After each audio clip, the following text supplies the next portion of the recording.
آج بھی میں یہی سوال کر رہا ہوں پاکستان مسلم لیگ سے بھی اور پاکستان پیپلز پارٹی سے بھی کہ جو آپ کا مینڈیٹ 2018 میں تھا تقریباً کچھ اوپر نیچے آج بھی وہی ہے. آپ کے اسی مینڈیٹ کے ساتھ اس وقت کا الیکشن کیوں دھاندلی تھا اور آج کا الیکشن کیوں دھاندلی نہیں ہے؟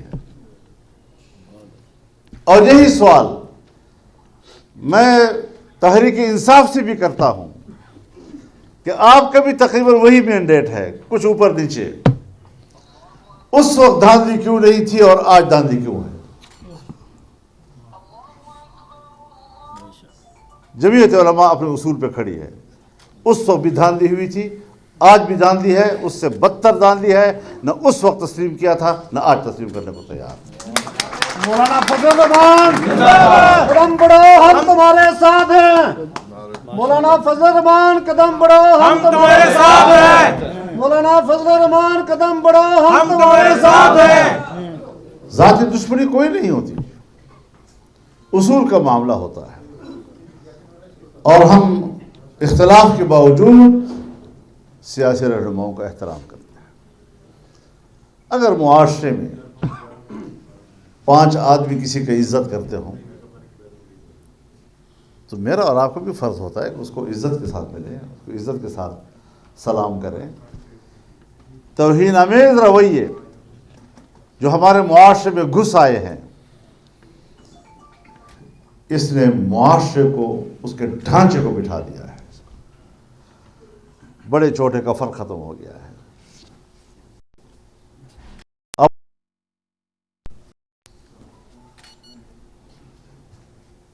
ہم جب پارلیمنٹ میں جاتے ہیں تو پھر ہم وی آئی پیز کہلاتے ہیں. یہ وی آئی پیز کی علامت ہے جو ہمارے پارلیمنٹ کے اندر ہو رہا ہے. وی آئی پیز اس طرح کرتے ہیں. اگر آپ کی یہ خواہش ہے کہ میں پارلیمنٹ کا ممبر ہونے کے بعد جہاں جاؤں مجھے عزت کی نظر سے دیکھا جائے، تو جس وقت آپ سب اکٹھے ہوں وہاں اختلاف بھی ہوتا ہے، کبھی شور شرابہ بھی ہو جاتا ہے، مسئلے پر شدت بھی آ جاتی ہے، لیکن بہت عارضی اور حدود کے اندر حدود سے باہر پھر بھی نہیں جاتی. یہاں تو ہاتھ اٹھائے جاتے ہیں، کاغذ پھینکے جاتے ہیں، پتہ نہیں کیا کیا کچھ ہوتا ہے. کسی کو اس پر بات کرتے ہوئے بھی انسان کو شرم و حیا آتی ہے. تو یہ رویے بھی ہمارے ٹھیک نہیں ہیں. لیکن یہ ضرور ہمیں سوچنا ہے کہ آج جمہوریت کیوں کمزور ہو گئی ہے. میرے پاس جتنے بھی اکابرین تشریف لائے، ابھی میرے سیکرٹری صاحب کہہ رہے تھے کہ بھیک مانگنی، یہ لفظ بھی ٹھیک نہیں ہے.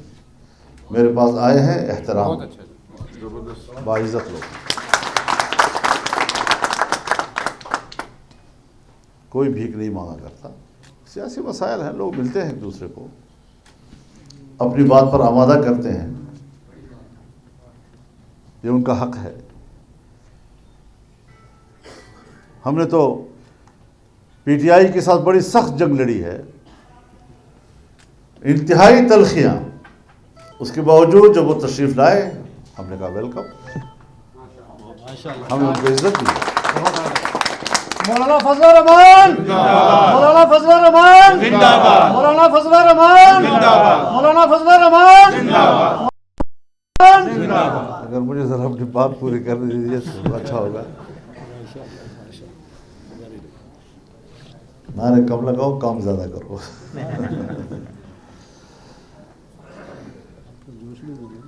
تو اس اعتبار سے ہمارا اپنا ایک سیاسی کلچر ہے، ہمارے اپنے اقدار ہیں، اور ہم نے ہی ان اقدار کو زندہ رکھنا ہے. کیوں کر ہم اپنے اقدار کے قاتل بنے؟ کیوں؟ یہ تو بہت بڑا جرم ہوگا. آنے والی نسلیں وہ آپ کے بارے میں کیا سوچیں گی جب وہ اپنا تاریخ پڑھیں گی اور پھر اس قسم کے واقعات وہ پڑھیں گے. یہ تھے ہمارے بڑے لوگ. پھر وہی ہم سے سیکھتے ہیں. وہ کہتے ہیں نا جی کہ بچوں کے سامنے ایسا کام نہ کرو، کیونکہ وہ فوراً نقالی کرتے ہیں.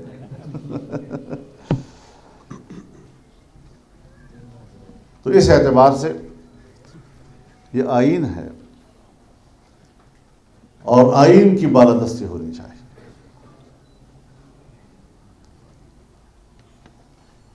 ہمارا آئین کچھ اصول طے کرتا ہے.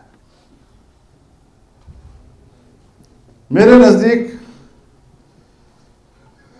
چند باتیں ایسی ہیں، اور صرف میرے نزدیک نہیں، پارلیمنٹ کی کمیٹیوں میں متفقہ طور پر یہ رائے قائم کی گئی تھی، اور شاید آئین بھی کہتا ہے، آپ خود مجھ سے زیادہ بہتر سمجھتے ہیں، کہ ایک آئین کا بنیادی ڈھانچہ ہوتا ہے. آئین کے اساسی ستون ہوتے ہیں. اگر کوئی ستون گرتا ہے تو آئین گرتا ہے. سب سے پہلی بات یہ کہ اسلام کا ہمارا آئین کا اولین ستون وہ اسلام ہے. کہ آئین کہتا ہے اسلام پاکستان کا مملکتی مذہب ہوگا.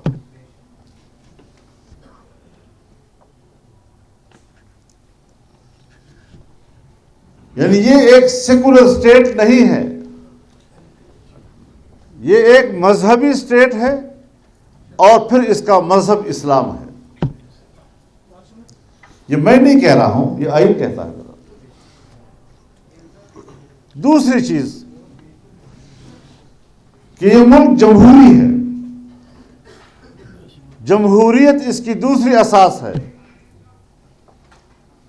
یعنی یہاں پر آمریت کی کوئی گنجائش نہیں، مارشل لا کی کوئی گنجائش نہیں ہے. یہ دوسرا بڑا ستون ہے. اور تیسرا ستون پارلیمانی طرز حکومت ہے. یعنی یہاں پر نہ صدارتی طرز حکومت کے لیے گنجائش رکھی گئی ہے،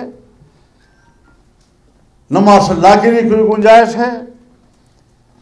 یہاں پر اگر مملکت کا نظام چلے گا تو پارلیمان کی وساطت سے چلے گا، اور parliament will be the supreme.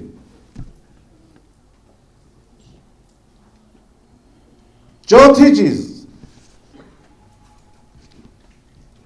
وہ ہے ہمارا وفاقی نظام. آئین میں اس وقت ایک وفاق کے نیچے 4 یونٹس ہیں، 4 وحدتیں ہیں. 2/3 اکثریت سے کل اگر کوئی اور صوبہ بنتا ہے تو اضافہ کیا جا سکتا ہے. لیکن ایک وفاقی نظام ہے ملک کے اندر. اب اگر آئین میں اسلام ہو، جمہوریت ہو، پارلیمانی طرز حکومت ہو، وفاقی نظام ہو، یہ 4 چیزیں اگر چھیڑی جاتی ہیں اور یہ منہدم ہوتی ہیں، آئین منہدم ہو جاتا ہے. اور پھر آپ کو اثر نو آئین ساز اسمبلی کا انتخاب کرنا ہوگا.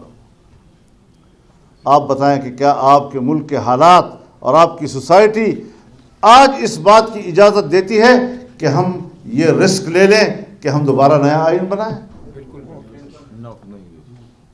بچا کچھ بھی کچھ نہیں رہے گا. جب پہلے آئین نہیں تھا تو بنگال چلا گیا، جب اب آئین نہیں ہوگا تو پتہ نہیں کون کون سا علاقہ جائے گا. یہ کوئی سادہ باتیں نہیں ہیں، سطحی باتیں نہیں ہیں. ان کو بڑے گہرائی کے ساتھ ہمیں سوچنا پڑے گا کہ ہم کس پگڈنڈی پہ سفر کر رہے ہیں، اور ہمیں احساس ہی نہیں ہے.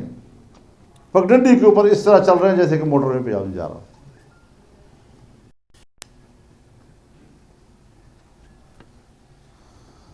یہی ہمارا آج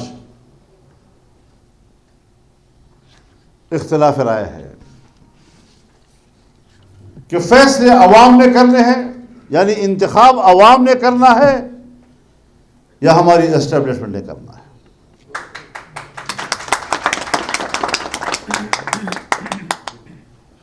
قانون سازی ایوان نے کرنی ہے یا پیچھے سے ڈکٹیٹ ہونی ہے. اور یہ بات جو میں کر رہا ہوں کوئی جذباتی یا سادگی کے ساتھ نہیں کر رہا ہوں، میں گواہ ہوں ان چیزوں کا. میں آپ کے سامنے اپنی آنکھوں دیکھا حال اور زندگی بھر کا تجربہ آپ کے سامنے رکھ رہا ہوں.